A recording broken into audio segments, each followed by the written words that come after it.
I really do wish that we could go on a nationwide programme of giving decent apprenticeships to young people. There is nothing that I would love more, but until we have a government that's willing to do that, we have to keep bringing immigration from outside.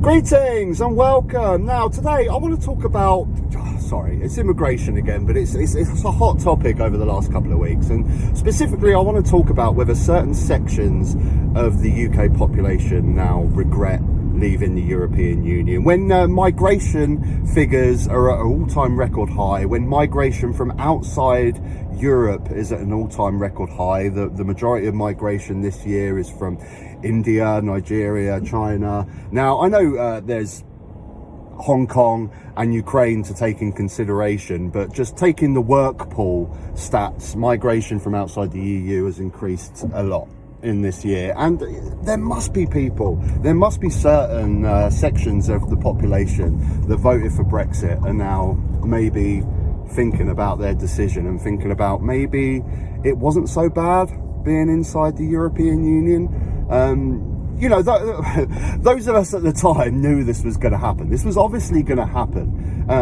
You know, freedom of movement worked inside the EU because we had a massive work pool to pick from to fill labour shortages in our own country. We could have access to workers across the whole of Europe to plug gaps in our labour market. So it was obvious that this was going to happen. If we come out of Europe and just completely cut off that worker supply, we'd have to find other solutions to fill those gaps. The labour gaps don't just disappear.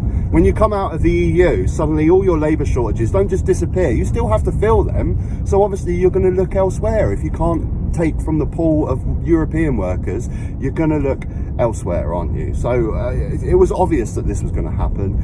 And there must be certain sections of the Brexit voting population that are very unhappy. The racist, anti-immigrant side of the Brexit vote that basically just don't like Muslims. There's a certain amount of population in this country that are very pro-Brexit and do not like Muslims. So they can't be happy with the influx of migration from outside the EU, and they're probably thinking, do you know what, maybe it was better when we were having more white people coming in. You know, I don't take that view. But there's certain sections that must be thinking maybe it was actually better inside the EU, and especially when you get your Richard Tice. Richard Tice and Reform Party campaigning on a net zero on migration. Net zero. This baffles me. I have no idea how that works. Again, we come back to the gaps in the labour market. How do you plug the gaps in care workers, in nurses, in HGV drivers, in so many different sectors in this country? You can't just suddenly put a halt into filling those vacancies. The NHS will fall apart. The care system will work apart. If you interview anyone that works in care homes, they would say that we can't survive without workers, foreign workers coming in. We just can't survive. Can this industry work or cope without staff from abroad? No, absolutely not. No, I'm categoric about that. Absolutely, it cannot. It's not about money for local staff. They just don't want to do this sort of work. There are people who would just say, look, if you paid local staff more, then they'd happily work here. No, they wouldn't. Why not? Because it's not about the money. You can't do this sort of work if you're not the right sort of person. So paying people more actually isn't the answer. If you pay people more, you attract the wrong sort of people. It's people that think, well, I need to earn a little bit more money. I can earn, if I work at Asda, I can earn this, but if I work in care, I can earn a little bit more. But they're not minded for this sort of work. And, you know, I get this simplest mentality of British jobs for British workers. You know, I get this because we've had 13 years of a Tory government that have completely neglected young people in this country. Young working class people in this country just don't have access to the same opportunities. We saw it when the Tories took away nursing bursaries. That's why we have such a shortage in the NHS at the moment, because we used to train British citizens to become nurses. We've taken that away now. Now they have to become in debt, university debt, like every other student. And they've been neglected. So I understand this concept of we need more British jobs for British people, and there is nothing that I would love more than a nationwide campaign to train young people, give out well-paid, really decent apprenticeships to train people in these jobs. There was nothing more that I would like than that. But the thing is, with these type of schemes, they take time to come to fruition. You can't just instantly, if we done that tomorrow, and it would be fantastic, we went on a nationwide training program to train people in apprenticeships, young people, it would take time to come into fruition. It doesn't help the fact that we need workers today, we need care workers today, we need staff in our NHS today. I'm going to get this cheeky little amber there. I was going downhill, there's no way I could brake in time, I was still in amber.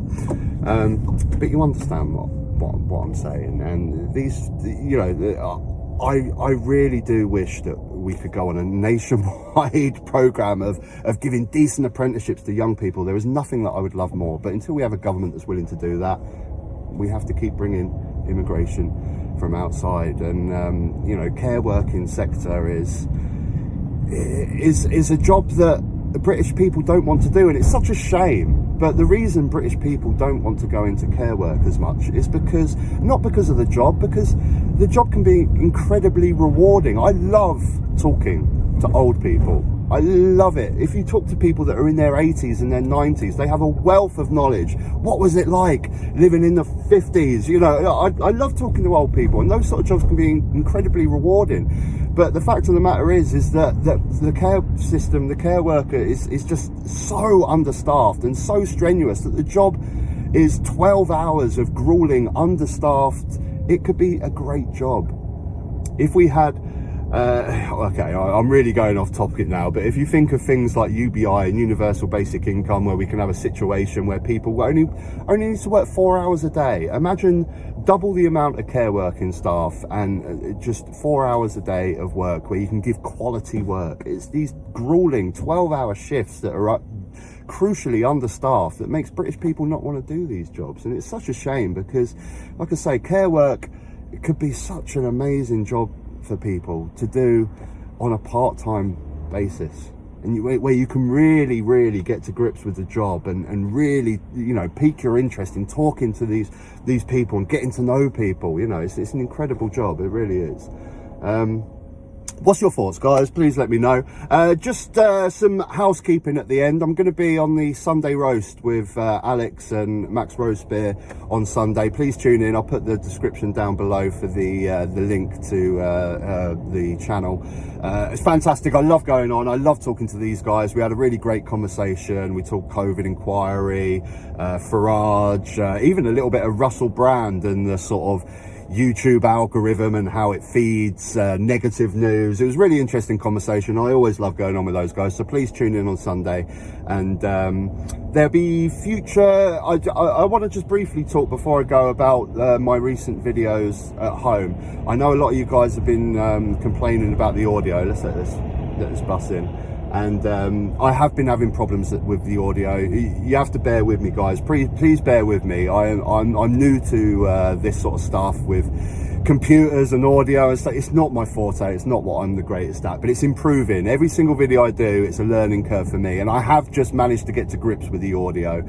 You know, me in my naivety just thought, oh, you know, buy a decent mic, plug it in and away you go. But of course there's different settings you have to put in and all this sort of stuff. So I'm going through a learning curve with these videos that I'm going through doing at home. So please bear with them, and please carry on watching if you enjoy my content. I really do appreciate it. Like the video if you enjoyed. You can subscribe up top, and there'll be another video. You can check that out as well. Till next time, take care.